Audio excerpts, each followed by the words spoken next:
Hello guys, today I am gonna show you how you can perform drum cleaning in Siemens washing machine iSensoric.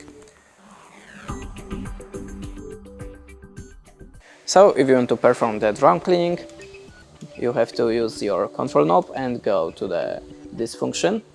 And now just refill the normal detergent inside your detergent row. And when you should use the self-drum cleaning, if you use your washing machine for the first time, so before the first use, or you often washing at 40 or lower degrees, you should also do it if you're after your long absence. And that's it. Thanks for watching and goodbye.